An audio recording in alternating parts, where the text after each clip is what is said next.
Grace, mercy, and peace to you from God our Father and from Jesus Christ our Lord. This is the day that the Lord has made. We're glad and we're rejoicing in it. It is a good day to be alive. It is a good day to be in Formation Saturday with each and every one of you. We began Formation Saturday last year as a time of impartation, a time for us to have conversations that will empower us, that will help us become greater leaders, greater participants in the kingdom of God. And this month is no different. This month, I'm grateful to God for the opportunity to have a discussion with a dear friend of mine. We vacation together. This is my guy from Sacramento, California. When I want an introvert vacation, me and him get together. We go sit and look at the mountain and just fellowship and be together. And so I'm grateful to have him with me. Help me welcome Pastor Yardley Griffen Jr., my dear friend. Bro, how are you, bud? Man, all is well. I'm grateful, man. Just happy. Life is good. Church is good. And man, I have right on through here. I have not one complaint. But man, I'm glad to see you, bro. Dude. Man, my guy. My guy. This is GB. I'm telling you, this guy is an extraordinaire. He's the singer, he's the writer, he's the producer, he's the preacher, he's the pastor, the praise and worship leader. The list goes on. List goes on. He's the shoe extraordinaire. He has a different pair of shoes for every sermon he preaches. Okay. I do. You ain't lying. I do. You ain't lying. I do. Yeah. So I wanted to have this conversation today because, first of all, I know this is a year. We're coming up on a year from the relaunch of your ministry. Right. Yeah.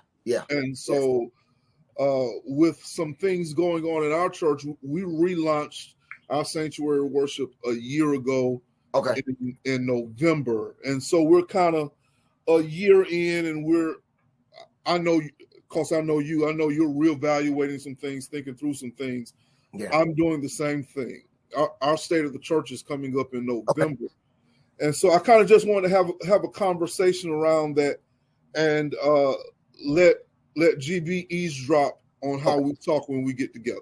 Yeah. Let's do it. Yeah. So when I came to GB in 2020, I followed Dr. C. Medley Hayes, right? Pastored this church for 30 years. I mean, he pastored this church for 30 years. It's amazing. I'm looking forward to celebrating them next month. But I know you followed a long pastorate as well. Yes, sir. Tell us about Pop. What, man? It's crazy. My grandfather actually organized our church in 1963. Oh, wow. And then my father started pastoring in 1977. Oh, wow. And then I followed my father. So close, almost 40 years, my dad pastored the church. And wow, it's you mean it's let me like this. It was like a gift and a curse. Let me start with the curse side first. Okay. The curse was that my own expectations of how I would handle it and what I would do, because not only did I succeed my father, but then my father passed away. Yeah. And so the expectation that I had on myself and the expectations that others placed on me. Wow. And that could I really live up to, or, because my dad, he did some amazing things, and, he was a bishop in Full Gospel, and, so I'm a Full Gospel baby. We got a Full Gospel when Full Gospel first started in 93. And so I'm a Full Gospel baby. And so, just going through that, and then he's a bishop. It went from just overseer to state overseer to bishop, and the church exploded and all this kind of stuff. And what could I do? And not even realizing in my own self that the church wasn't what it was in 1999. It was a total different church. You know, we had 3 services and hundreds of members. And then when I became pastor, we had 1 service with a handful. Yeah. So, but my mentality was the hundreds and hundreds of members that we used to have. Yeah. And could I live up to that? But the gift, that was the curse side. But the gift side was that I knew that, and my dad, we knew that I was his successor for 8 years before he passed away. Wow. Now the problem is that everybody else discovered it maybe about 1.5 years before. So, but we knew, you know, and we were taking the steps, and you know, I was doing, you know, we've been knowing each other for a while. I was doing all the preaching and all the leading and all the things, and I was doing running. We're doing all the meetings and running the church, but everyone just thought I was his executive assistant and I was his, you know, executive pastor. But I was actually running the church, and so I knew, he knew that what we were, you know, what was happening. So that piece alone right there was such a gift for me, because I was able to walk right into it. It wasn't there was no vote. There was no vote. There was no, what do y'all think? It was, you're the guy. So there was no installation, as it were, necessary. You know, I had been doing the work for 8 years already. Wow. And so yeah. You bring up something very important that I think we ought to take a minute to kind of explore. When you became pastor of Destiny, it wasn't the church you had in your mind. You still had the picture of Destiny heyday. Yes. In your mind. Yes. And in the course of pastoring, we're having to adjust our perspective of ministry from heyday, right, to today. Yes, absolutely. Talk to me about that. How did that, like, I know it was kind of a shock, kind of a, an adjustment. Yeah, it was a shock, because even though I was living in today, my mentality and my mindset was the heyday. And then it was, I felt that I would be looked down upon because I didn't bring it back to the heyday. It wasn't what it was. It wasn't what it was supposed to be. And not only was that my shock, but then you had people who said some things like, since he took over the church has gone down. The church was down when already down. The church was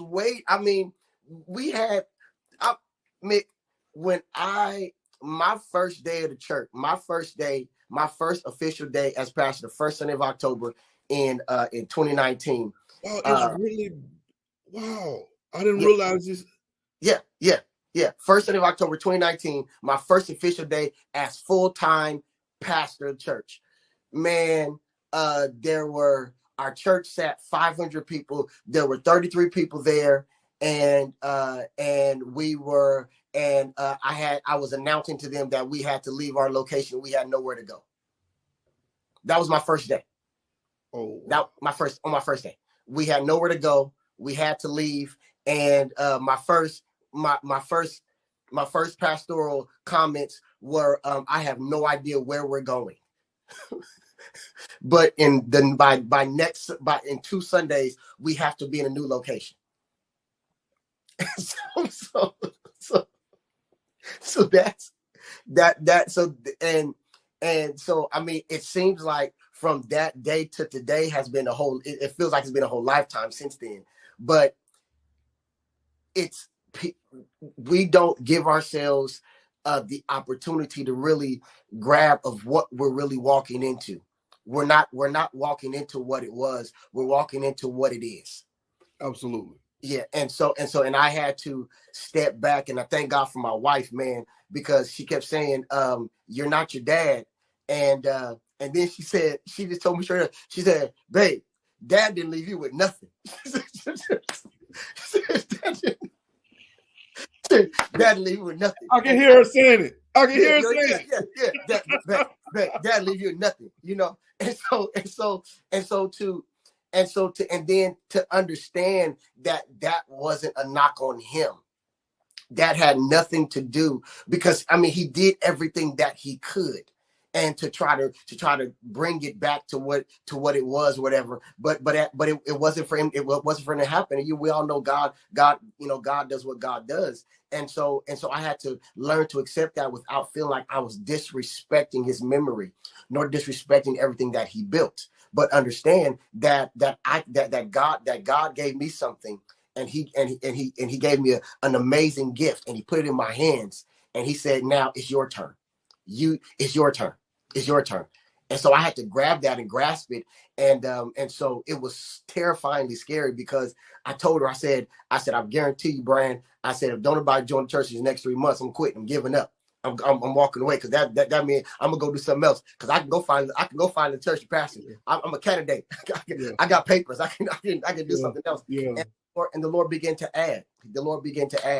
And he began to allow me to do it in the way that he called me to do it. So the lesson I want us to walk away from this part of the story, and we're going to press on to the next question, is that it's okay to let go of the heyday. Yes, sir. Yes, sir. It's absolutely okay to let go of the heyday. Yes, sir. Because you can't create the next heyday until you let go of the old one. Absolutely. And I understand that it was wonderful then. Yeah. But that was then. Yeah. Well, man, listen, man, we had,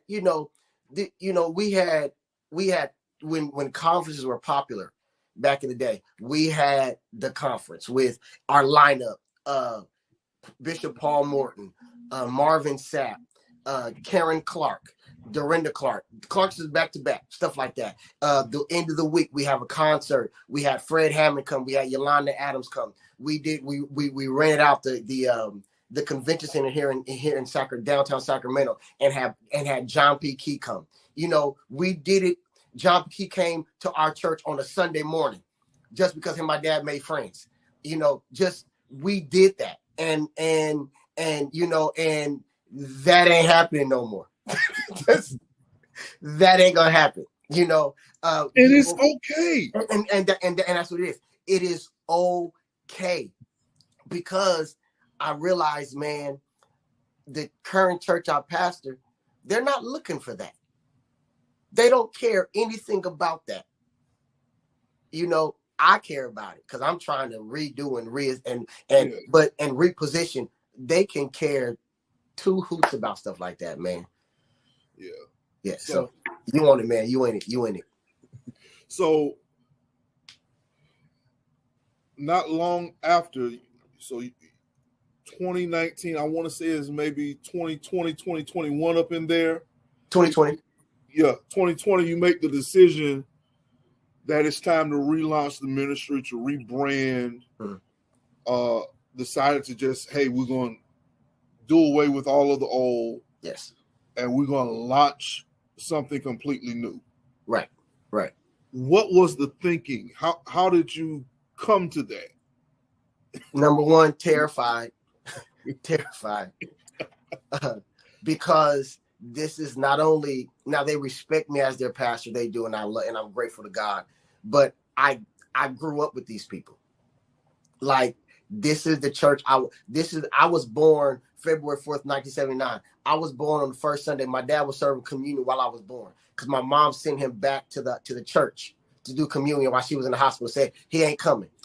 So I'm born on Sunday. My dad goes to the church I now pastor when I'm being born to serve communion on that day. You get me? And so right. And so this is the only church that I've ever known my entire life, outside of when I went to college in Georgia, in Atlanta. And so, so these are my people. My sisters, all my sisters are older. So I'm my sister's pastor. I have 4 older sisters, and I'm their pastor. And so just terrified, because what is everyone going to think, and how's everyone going to feel? But I sat at my kitchen table, and I sat there for 2 weeks And my wife, she sat on the couch, and I cried every day as the Lord began to speak to me about our next. And I was terrified because I knew it was the Lord speaking to me, but it looked nothing like what we had been my entire life. But the Lord kept speaking to me in the book of Ezra when they were rebuilding the temple, and same foundation, but a smaller temple. And in the Bible also records that the new generation was shouting for the new temple, but the old generation they were lamenting about the old temple. But the people from afar off didn't know what was going on. They just heard shouts. Yeah. Yeah. And so the Lord began to just speak to me and was saying, do this, because the people who are coming, they can care less about the old. All they hear are shouts. They don't know who's crying, and they don't know who's shouting. All they hear is shouts. And the shouts, where there are tears or where there's praises, it's drawing the people in. Hallelujah. It's drawing the people in. And so, man, I sat there and I began to share. The Lord began to speak to me, and what I did, I began to call some of the elders that my dad, that my father had ordained and things like that, and began to speak to them on the phone, and in terror, sheer terror. And now we're going into COVID, and I'm adjusting the church in the middle of while COVID's happening. And so I'm having these Zoom meetings, and I'm afraid that they're going to say, I'm out. I can't do this. And their response is, oh, okay. All right. What do you want me to do? And I said, well, I want to adjust the women's ministry because this. Oh, Pastor, you know what? Thank you, because I didn't want to do it anyway. And I'm like, praise God. And so everyone that I'm getting ready to repurpose, give them a new purpose in the church, they were actually wanting to remove themselves from that space anyway. They didn't want the job anymore anyway. They were like, thank God I can do something else. And wait. So you mean to tell me that it's okay to stop doing something that you've been doing in church for a long time? Man, I actually believe that we should really, this is going to be scary. I don't want to get you in trouble. But no. This is good. I think we should begin to put time limits on leadership. Really? Because if you notice, at the end of every president's term, there's a turnover.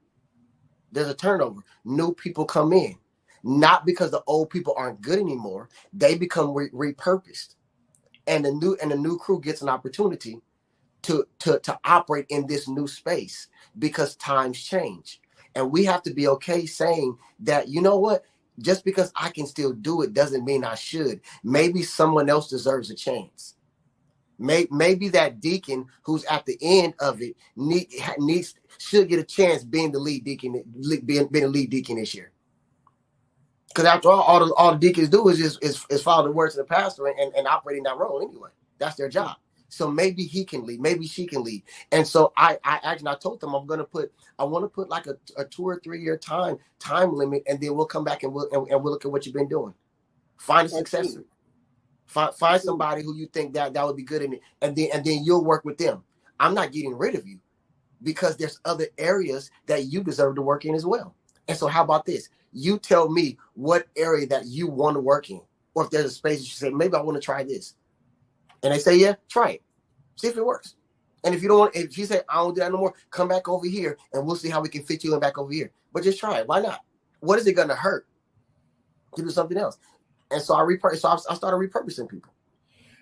That is so big, because in the traditional church, we are so used to, this is my position, this is my spot. And we stay past our passion. There you go. That's it. And so we're no longer passionate about it. And now we become resentful of the position, and now we treat it with disdain, and we have a nasty attitude. Yes, sir. And we're off-putting. Yes, sir. Yes, sir. When the model you're suggesting is, okay, after so long, give it a break. Do something else. Yeah. Find somewhere else where your passion is flourishing, and do that. Yes, it's okay to do that. Yes. Yeah. Wow. It's okay. Well, because I had to repurpose myself as well. Because remember, I was the pastor and the worship leader. But I had to, and you know how I feel about praise and worship. You know how that's my thing. That's my thing. That's my one. Yeah. If you preaching or worship, I'm gonna do both of them. Yeah. But I had to make a decision and say I can't fully pastor if my affections are divided, because then what's gonna happen is I'll be giving more attention to this area than to the other areas. So I have to make a decision to hire somebody else to come in and do what I was doing. And then also I have to hire someone who's better than me. Oh, buddy. Wait, I have to hire run that back. I have to hire someone who's better than me.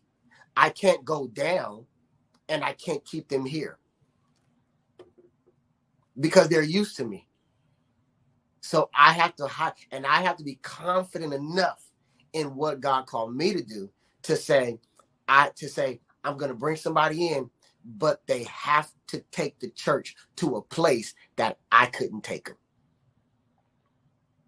Oh, Lord. Why? Because I have to be able to be hands off so I can flow. Because if I got to keep jumping in there, I'll be right back into the same old deal over and over again. I'll be back in the same cycle.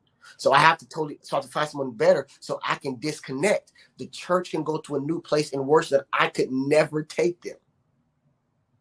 It's wonderful to see you guys work together. I've watched that. That's a beautiful thing, man.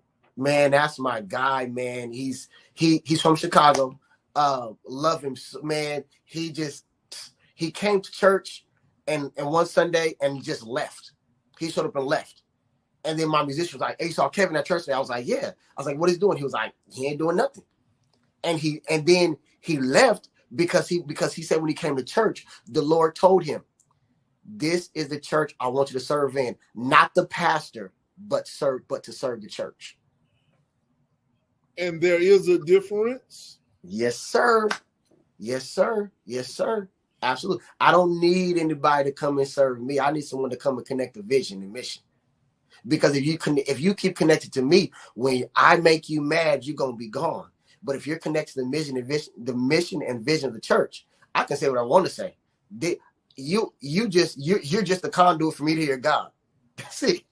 You my Paul. You a steward. You're a steward and you're a servant. Servants mess up. Stewards mess up. But at my church, my church ain't messing me up. So therefore, no matter what you do, my church is my church. I'm not running out of my church.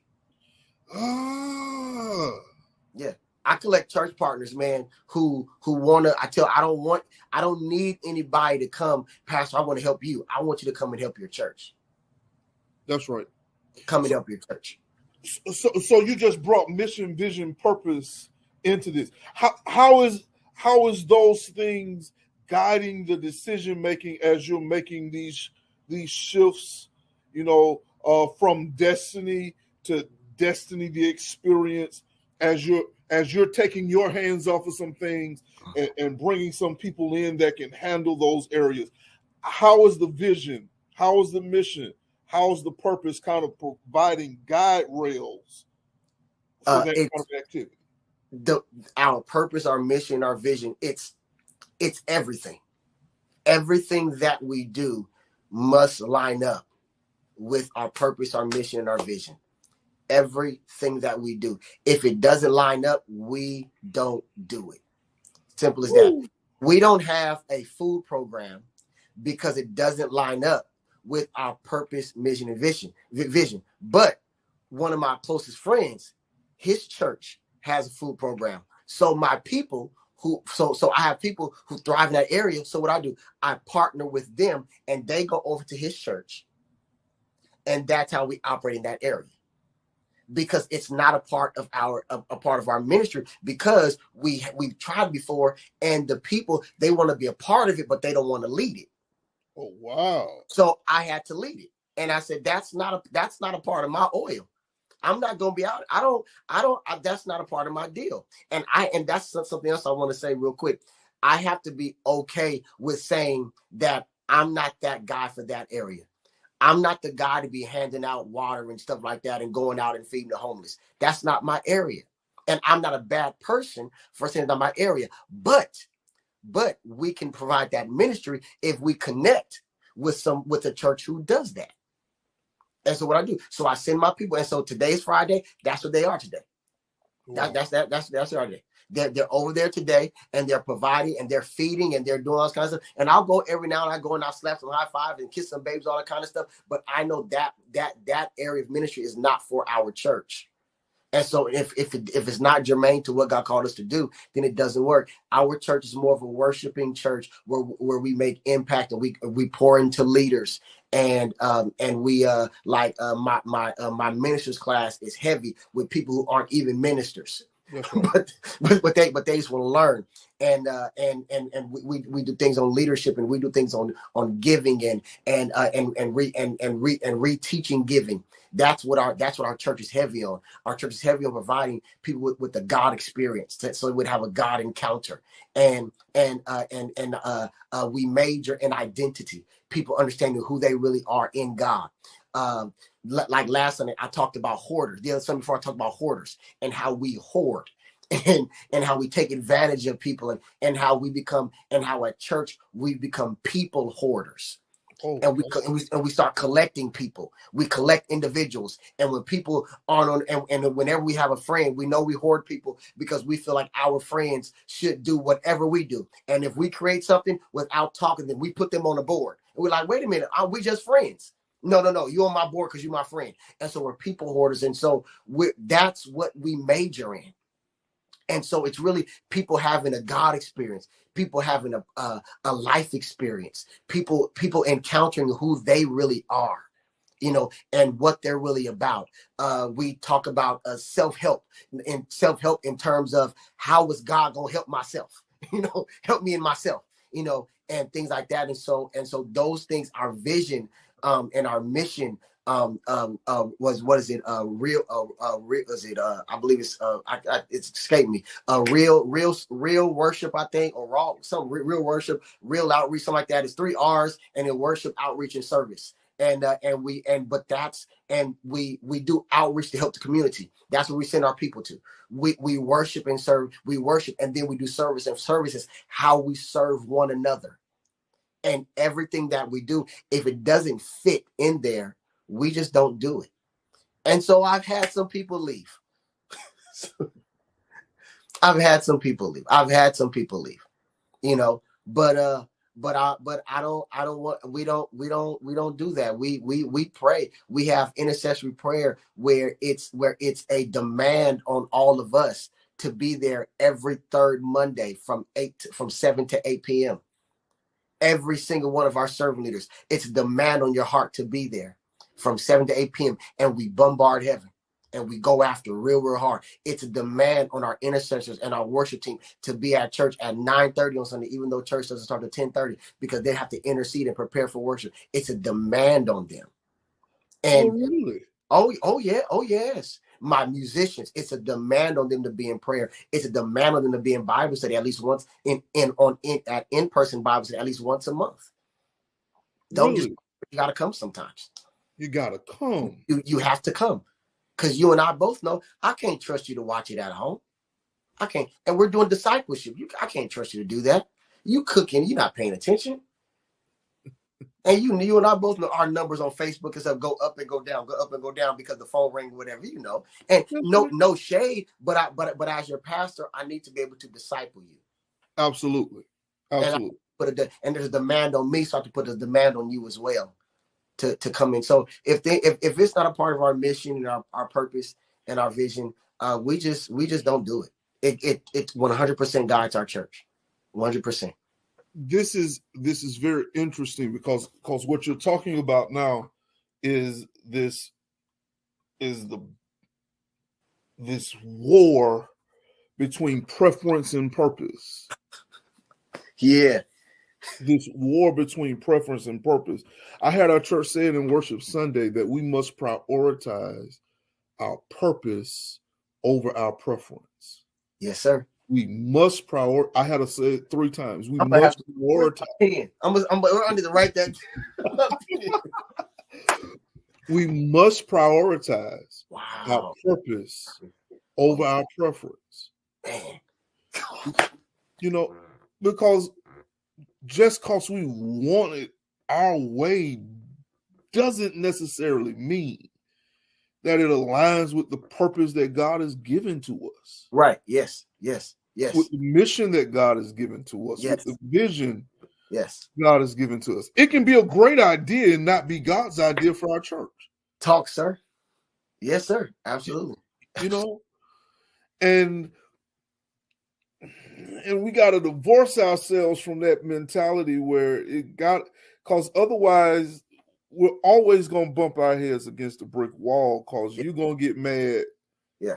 Somebody's going to be angry. Somebody's going to stop coming. Somebody's not going to want to participate because the purpose supersedes and is more important than your personal preference. And it doesn't matter if that's the preacher, if that's the deacon, the choir member, the usher, the pew member. Right. All of us have to submit our preference to the larger purpose. And I love what you said. If it doesn't align with our vision, our mission, our purpose, we just don't do it. Yeah. And that's I had to make that. I'm going to tell you real quickly where that came from. And it's simple, natural situation. Years before the pandemic, we used to, before Bible study, we'd have dinner. For the church. And so we have, prepare dinner for Bible study for about 50 to 100 people. You never know who's coming. Naturally, we took most of the food home, but we did it. We had a few of our members who they weren't vegan, they weren't vegetarian, but they came up with in their minds, we need to start preparing food for vegans and do all that kind of stuff because everybody doesn't do this, everybody doesn't do that. So you know what? I'm like, okay, I'm not even gonna fight it. I'm not gonna fight it. Me and my dad were still working together, so I talked to my dad about it. He was like, son, whatever you think. So I let him do it. And so, but one of the main people behind that was a lady in our church who was a vegan, and she would come every week and she would complain that there was no food. We started preparing food for vegans. She stopped coming to Bible study.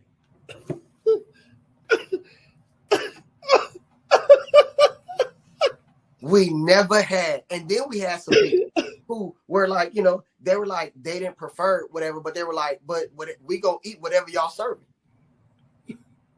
And so I realized I'm spending money every single week providing food that no one is going to eat for people who have a preference. And here it is. It reminds me of our country. The people who came up with it, they're not even vegan. It's like people telling us, oh, this is how black people feel. You don't know how we feel. You can't tell me how I feel. And so at that point, I was like, we can't do this anymore.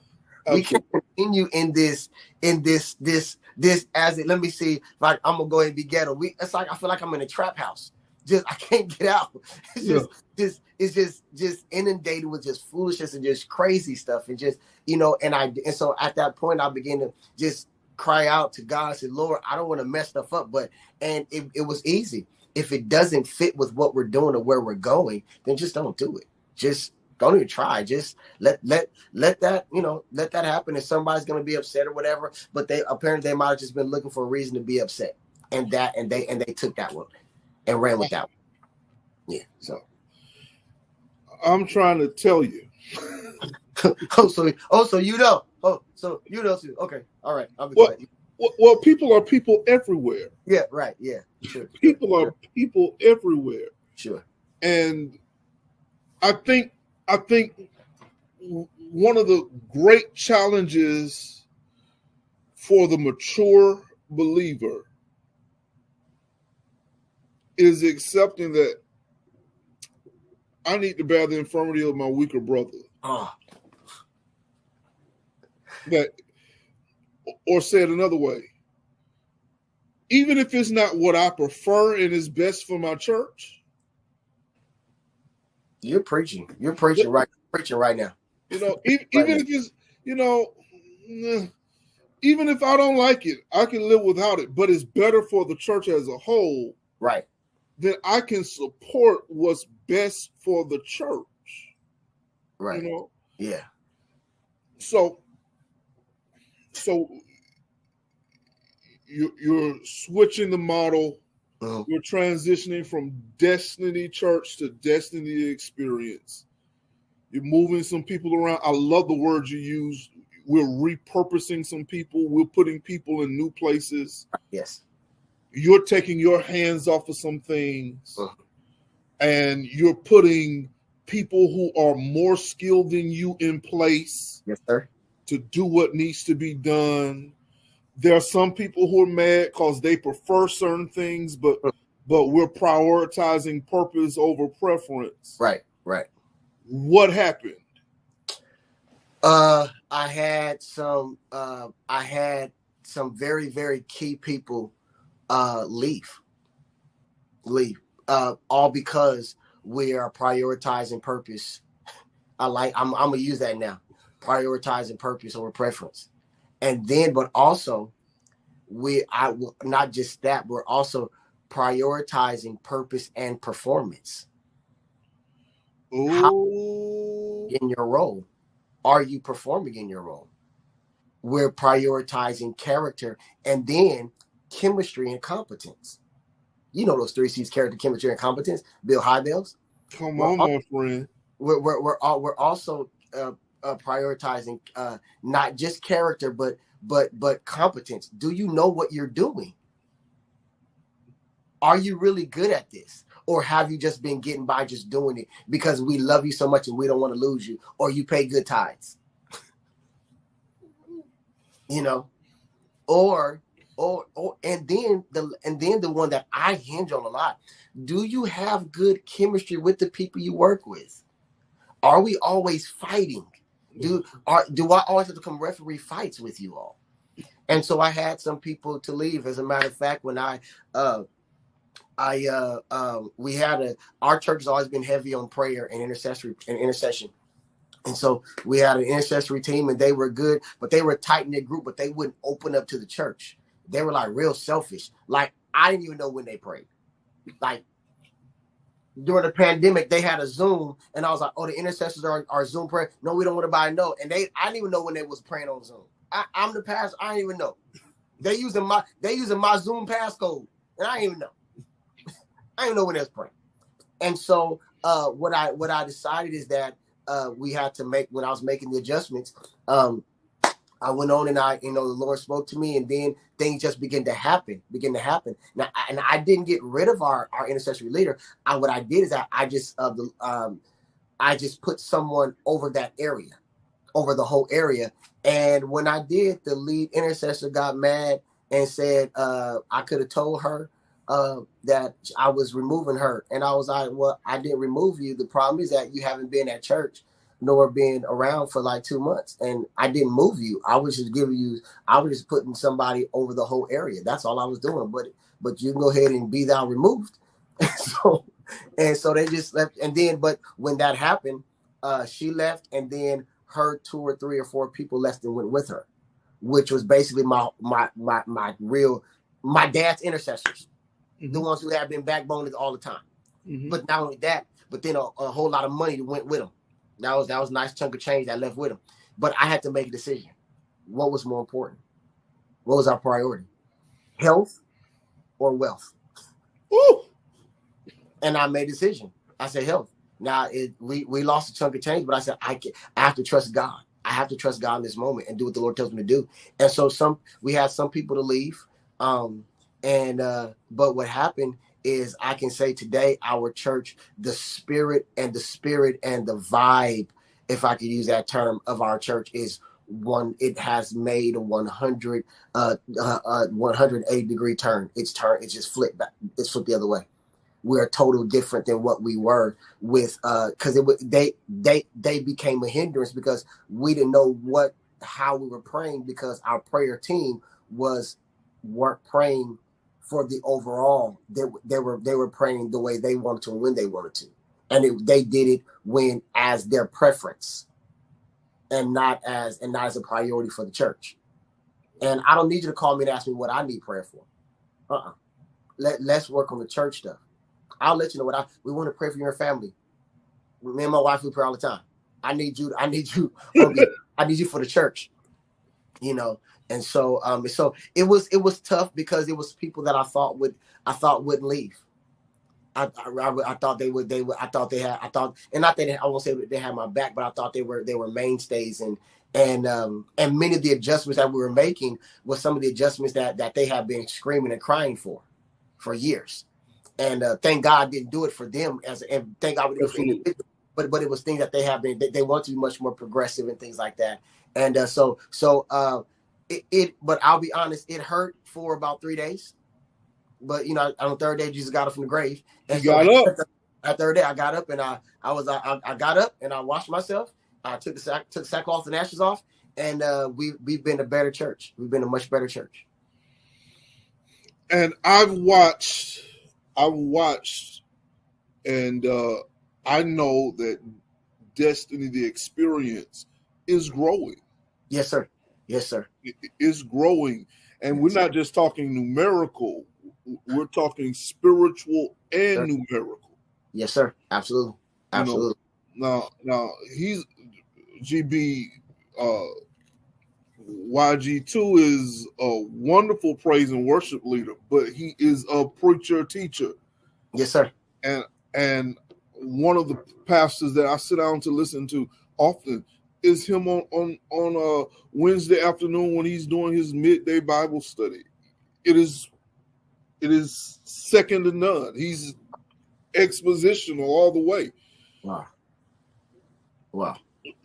So the church is growing. Yes. Numerical, spiritual, may have lost some people, but the people we lost were a hindrance. Yes. Love them, but yeah. Yeah. I don't want us to run past that. Yes, they were. We lost some people, but those people were hindrances. They were not trying to advance the mission, the purpose, the vision of the house. Right. And so it was better for us that they left. Yes. Than that they stayed. And I know that's a hard one to swallow. Man. That's hard to swallow. Yeah, but it's true. It's true. Jim Collins puts it this way: you got to get the wrong people off the bus. Yes. So you can get the right people on the bus. Yes. Absolutely. That's it. And that is what happened. I couldn't have transitioned out of being the worship leader with that group still being there. Oh wow. I couldn't have. They were too tied to what it was. And then you just said something. And then because of their connection between me and my dad, I would have done things and continue to do things that was no longer, I would have been out of oil doing things that I'm no longer supposed to do. And they wouldn't have been receiving of the new, because instead of just trusting what God gave the pastor, they had to consider it, think about it. Okay, well, let me go pray 19 days about it. I don't got time for that. The Lord told me to do it. I don't need you to go check with him. I don't need you to check. He checked with me. I don't need you to check with him. And so, but it's just the spirit of the church has totally changed. Wow. And I'm so excited because again, I'm watching. Now he didn't include this in his retelling of the story, and I know this has been very autobiographical, drawing lessons out of this experience for you. But while we were on vacation a little while ago, remember he started saying, we got 2 weeks to get out of this building. We got to find somewhere to go. Mm-hmm. Well, we're on vacation in the mountain. In the mountain. We sit in the mountain watching Godfather trilogy. Sir, yes, sir. And eating wings and watching basketball. That's it. And the Lord opened the door for them to get a permanent location. Yes, sir. That they were able to do what they wanted to do. So since this move, what has the journey become? What has the journey become now? We are actively looking for a new space because it's too small. Yeah, it's way too small. I have service on Saturdays because it's too small. God is just amazing. When we first started back, we wasn't getting no people coming, weren't no kid. We had a whole children's space. There were no kids coming. And now I don't have enough space for the amount of children who come. We had, when we first went back, we were averaging 1 kid. And now we're up to 25, 30 kids some Sundays. The other Sunday, and this is not even like Easter. This is just regular church. The other Sunday, we had like 40 kids. And I was like, where these kids come from? Who are these? And then I'm looking certain days like, where are these people coming from? What happened? You know, the Lord has just been exceptionally kind. And the people have just I don't call them members, we call them partners, because I told them we do this together. This is something that we do together, and we're 100% partnering together, where not only am I saying I'm not doing this by myself, but they won't let me do this thing by myself. What are you doing? Where are you going to be at? I got to look at this building. Who's going with you? Nobody. I'll meet you there. That kind of deal. And just I mean, it's to a place where we just kind of call it as we see it. For instance, this is going to sound sacrilegious to most really sanctified people and real Christians, but we're going to have our Christmas service because Christmas is on a Sunday this year. We're going to have our Christmas service on Friday, on the 23rd, because on Sunday they said, Pastor, you have family day on Sunday. We don't need no pastor. We're not going to have church. Everybody's going to come on Friday. We're going to have family day on Sunday. So we're going to be closed on Christmas Day so everybody can spend with their family. Yeah. And that decision they made, not me. I said, oh, okay. All right. Now that I know that's unique to other people, but it fits in who we are. Yeah. And to the church the Lord allows me to shepherd, and I value them 100%. We just this past Sunday we celebrated our breast cancer survivors, and I don't tell my story much. When I was 19, I found out I had cancer here on my right here on my left side here. And I had a lump in it. I was in college and it grew, and my friends made fun of me. They was like, bro, you turned into something else? Because it was a tumor there. And they got it. I had to keep going back for about 5 years. They got it. And so I was, got all this stuff for those survivors in our church. And they turned around and surprised me with this big deal saying, no, sir, you're a survivor as well. And we want to bless you back. And just overwhelmingly, we went from having, we were in the red, like $20,000-$30,000 in the red. And since then since we paid off all that debt, as of January 1st, 2020, we were totally debt. We had no debt. We didn't have anything. And since then, we've never been back in the red. We're all the way into the black, like all the way in black. Our church, even my father, pastor, in our heyday, when we were doing countless numbers of money, we never had money in the bank. Never. because we were somewhere, everything was always going. But now we look like, this is the funny thing.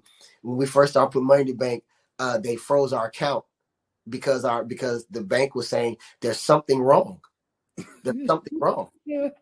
What's going on? And so they were like, were we laundering money or something like that?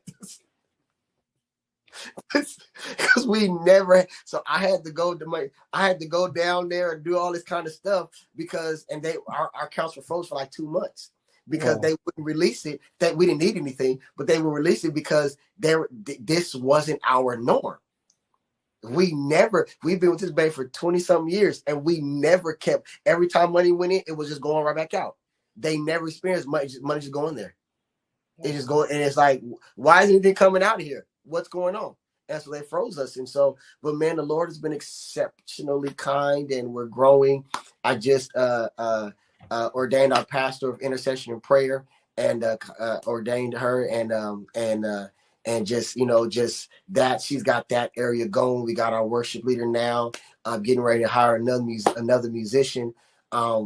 We have our second service on Saturdays because, we was like, we can go to another service on Sunday, we can go to Saturday. So we started one Saturday a month, but then starting November, we're going to be going every Saturday.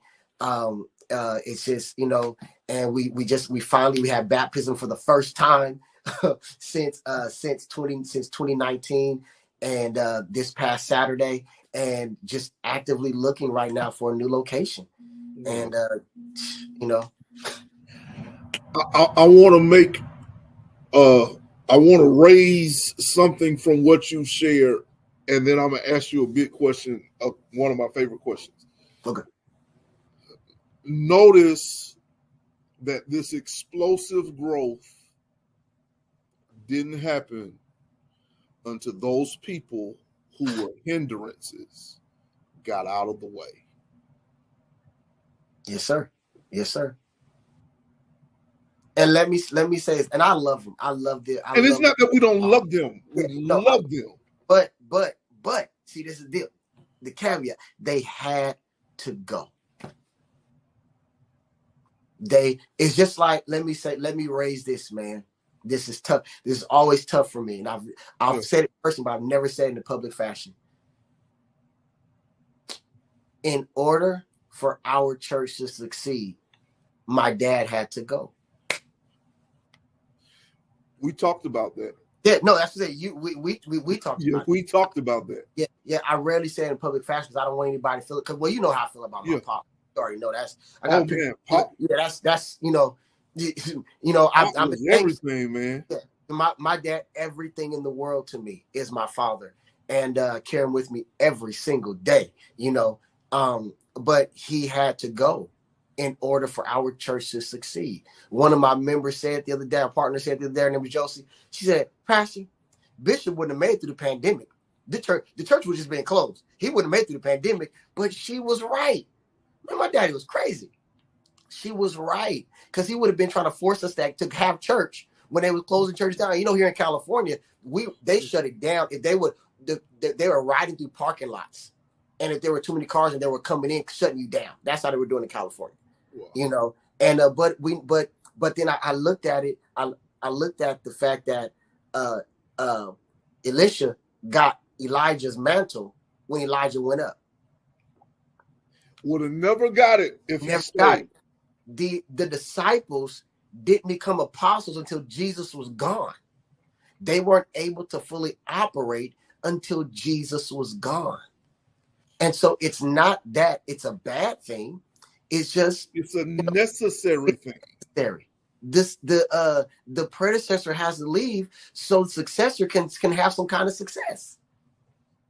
You can't have success, and then those who are still hanging on to the success to the predecessor, they will eventually have, if they don't change ships, they have to leave too. Yeah. Because I had to tell them at the church, then I'll be done. You can ask your question. I'll be done. Is that my dad ran a family church. I don't run a family church. Oh. I don't have a family church. I don't care if my sisters and brothers ever come to my church. I just want them to be saved. Oh. They don't have to come to my church. because I don't have a family church. I have 3 girls. I don't have any sons. I have 3 girls. And unless one of my daughters praying for you. Yeah. And likewise, I'm praying for you too, sir. I'm praying for you. You're just getting started. And but yeah, my oldest is in she's 18. She started her freshman year in college. And all of them look like their mama. Yeah, yep. You ain't never lied. And 14, 16, and 18. You know, and those my 3 hearts. I mean, you know, I'm a girl dad all day. And you know, but if don't none of them preach, somebody else, and if they don't even halfway want to be Christians half the time. So somebody got to pastor this church, and 9 times out of 10, it's not going to be a Griffen. It's not. And so I had to tell them, I don't have a family church. I pastor the Church of the Lord Jesus. The Church of the Lord. I pastor the Lord's church. That's what and so people come, and it's not my family. No. This is the Lord's church. And whoever is going to go up in leadership is going to go up in leadership. Whoever. Thank God that the Lord spoke to him about my wife, and then he laid it out plain for her in the women's ministry. But she told me, babe, I'm only doing this for like 5 years. You better find somebody else. So I said, okay. You know, and so, you know, but that's just where it is. And so I'm grateful. I'm happy. I'm excited.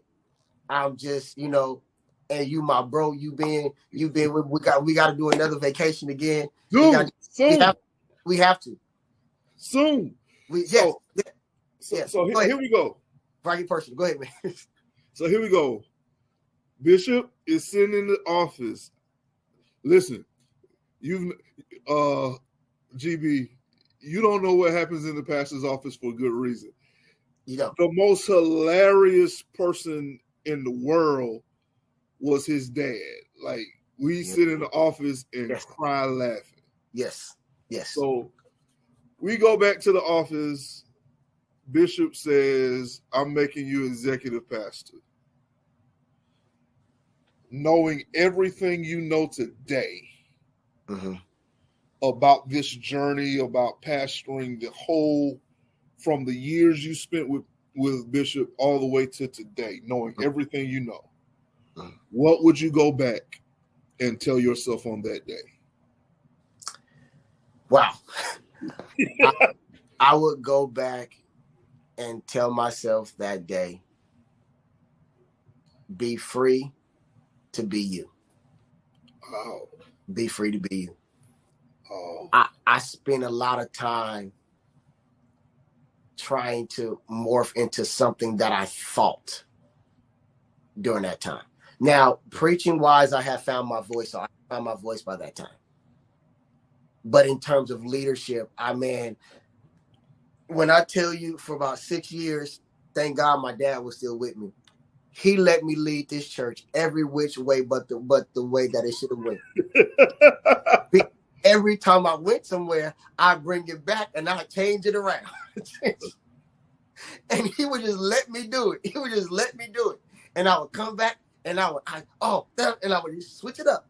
And I would go somewhere like I just kept switching it up. But I kept hearing who I was, but I was afraid. I was terrified of that my voice in terms of that was good enough. And I would tell myself, trust yourself, and you are good enough. You are good enough. And that's what I tell myself. And just, you know, it's a long journey, but when I tell you, I would never, this is all I've ever wanted to do in my life. I've never done anything else. Never. My daughter was making fun of my baby girl, Sue. She was like, Dad, and I was telling her, I said, baby, you would do whatever you want. You're in 9th grade, you do whatever you want to do. She was like, but I'm trying to figure out. I said, you don't have to figure out today. You're in 9th grade. Take your time, do this and that. And she said, but you're doing what you want to do. I said, yeah, but I'm a rare breed. I'm very rare. There's only one from the time I was 4. That's when I decided I wanted to pastor and be a preacher. That's when I knew I was going. I wrote my first sermon at 5, Faith of Abraham. Really? Yes, Faith of Abraham. My first public sermon was the ABCs of Faith, dude. See? That's why you my bro. You my brother. My bro. My bro all day. That was my, and so that, you know, I was 5 years old and I wrote it in a red and purple marker.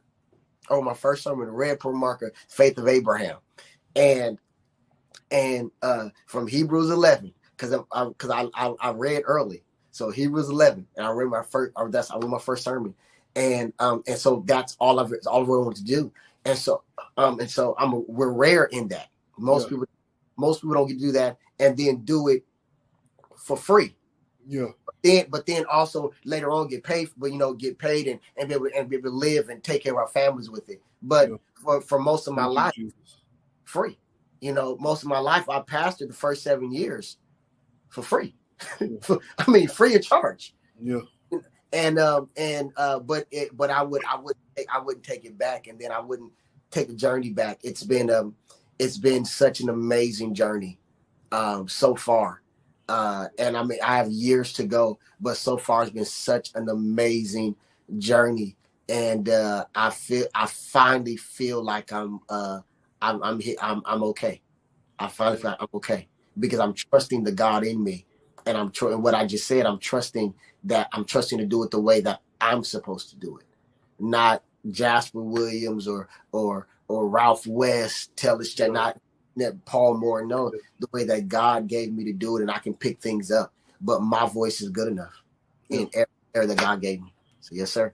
Wow. Bro, man, thank you for talking with me today. This has been rich. And I pray that as our congregation has got a chance to eavesdrop, I know I wanted it to be biographical because your story is wonderful. You have a great story. The story of Destiny Church, I think it deserves to be a book, but that's just me. Yeah. First bishop from California, and we're not even talking about your granddad and all the stuff he did. Yeah, right. So I wanted to be biographical because I knew we would pick up some nuggets and some gems along the way. Yeah. So, listen, I love you, bud. Tell my nieces and my sister I love them. Yes, sir. And, I will. Let's talk, man, so we can get up and we can plan something, so we can do what we got to do. We're gonna do it. 2023, we have to. We gotta. Yeah, GB, I love you. I love you. Peace.